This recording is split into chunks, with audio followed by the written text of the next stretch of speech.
madaxweynaha markaa u tagay 3 arrin oo sheegay arinta good waxaan ku rimadan madaxweyne masaajidka oo isbahaysiga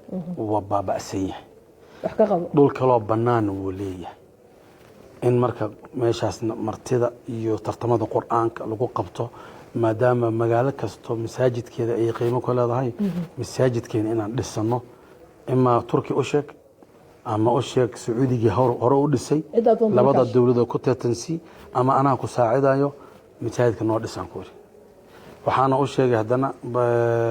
ra'iisul wasaarihiis markaas hayay khayr ma kii kale oo dambeeya roble u tagay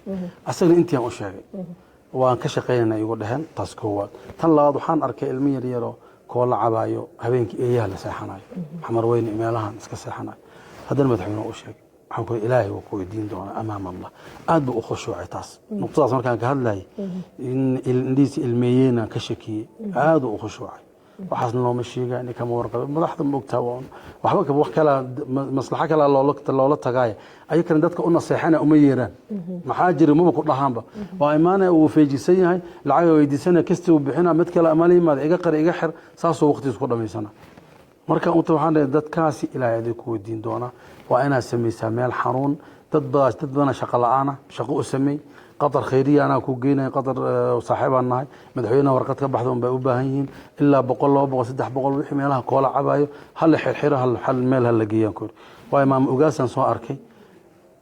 مسد كان إنه قد بآدم وجعله قبل داسي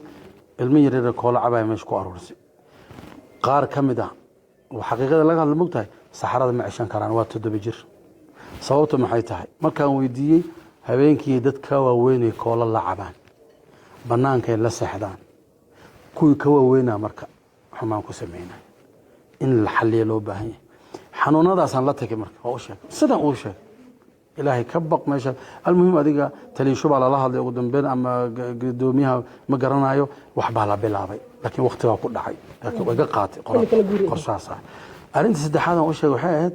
musaabaqa quraaniya oo madaxweynaha Soomaaliya maalgelinayo sameey adii intii oo iga qortay tiin waa ku dadaalnay ilaa 3 bilood ama u soo joogay ma suurta galin waxa ku guuleystay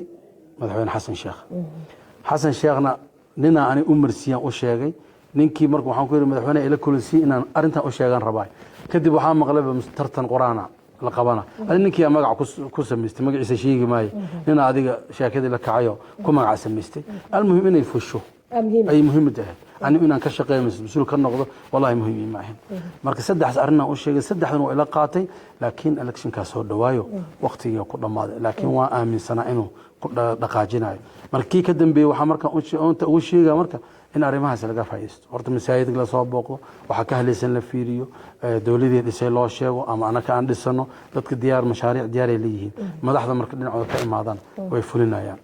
أدبا أمها سنت هاي أنت أيام كسو جبجبينا يا ورئيسك تطباتك waxaa marti iigu ahaa Sheekh Xasan Alwaajidi oo maanta majliskiisa Al-Quraan Center aan ku booqday waad mahadsantahay Sheekh Xasan waxa kaaga mahadcelinayaa sidaad noo soo dhaweysay iyo meeshaan quruxda badan ee barakeysan maanta aan joogno Allah ku barakeeyo. Saas oo kale ma santiin. Shukran.